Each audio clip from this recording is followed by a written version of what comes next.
வணக்கம் எல்லாரும் எப்படி இருக்கீங்க? Welcome back to our channel Sharmi's home. நம்ம சேனலில் இப்போ தான் ஃபஸ்ட் டைம் பார்க்குறீங்க அப்படின்னா கண்டிப்பாக வந்துட்டு சப்போர்ட் பண்ணுங்கள்.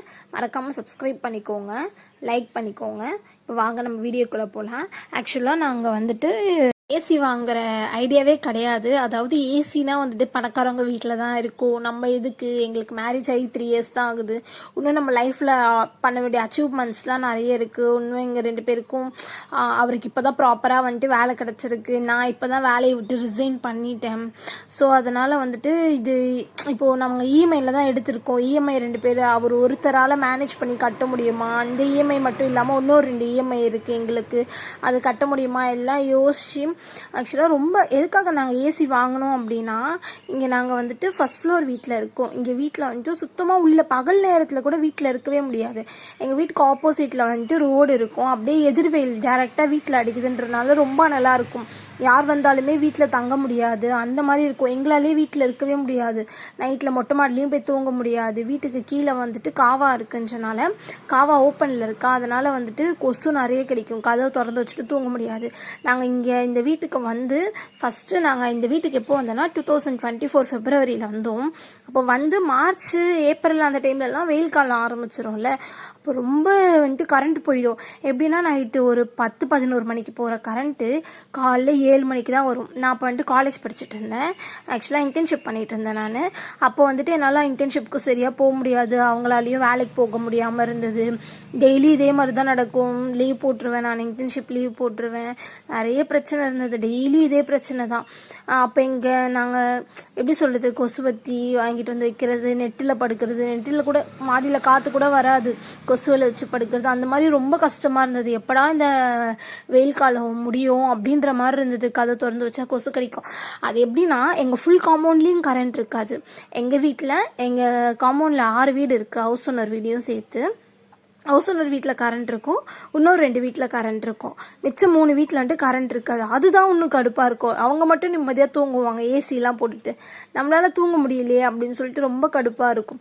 சரி, அப்புறம் நாங்கள் அப்போவே ஏசி வீடை காலி பண்ணோம்.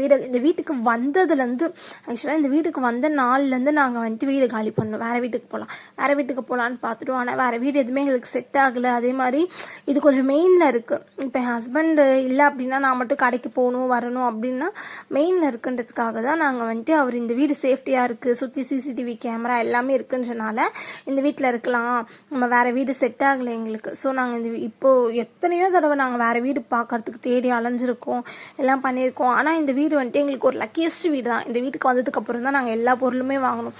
இந்த வீட்டுக்கு வரும்போது நாங்கள் வெறும் ஒரு ஃப்ரிட்ஜு, டிவி மட்டும், அப்புறம் சாமான், இதுதான் எங்கள் வீட்டில் இருக்க எலக்ட்ரானிக் பொருள். எது அப்படின்னா ஃப்ரிட்ஜு, டிவி, ஃபேனு, இதுதான் எங்கள் வீட்டில் இருக்க எலக்ட்ரானிக் பொருள்.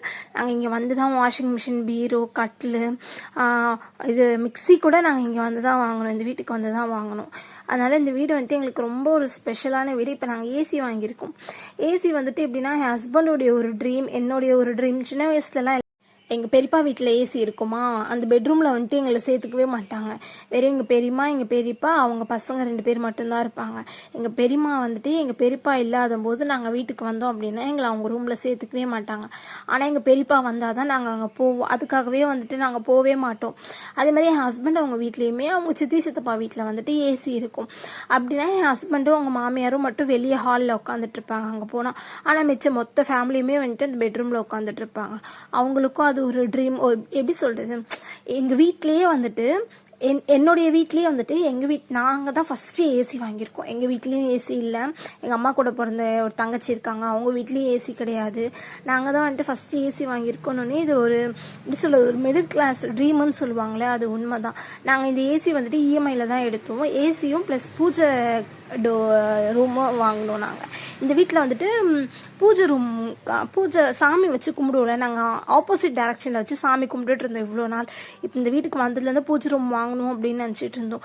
படிப்படியாக எப்படி நம்ம மேனிஃபெஸ்ட் பண்ணுவோம்ல ஒரு விஷயமும், அந்த மாதிரி தான். ஒரு 3 இயர்ஸ் ஆகுது எங்களுக்கு மேரேஜ் ஆகி. இந்த 3 இயர்ஸுமே நாங்கள் ரொம்ப ஸ்ட்ரகிள் பண்ணோம். லைஃப்பில் ஸ்ட்ரகிள் பண்ணி ஒரு பொருளாக வாங்கணும், நாங்கள் ஆசைப்பட்ட மாதிரியே வாங்கணும்னுட்டு ரொம்ப வெயிட் பண்ணோம். இப்போ நம்ம ஆசைப்பட்ட உடனே ஒரு பொருள் கிடச்சிருச்சு அப்படின்னா அதோடைய அருமை நம்மளுக்கு தெரியாமல் போய்டும் சொல்லுவாங்களே, அந்த மாதிரி தான். ஃபஸ்ட்டு நாங்கள் வந்துட்டு பீரோ, துணி வைக்கிறதுக்கு பீரோ வாங்கணும்.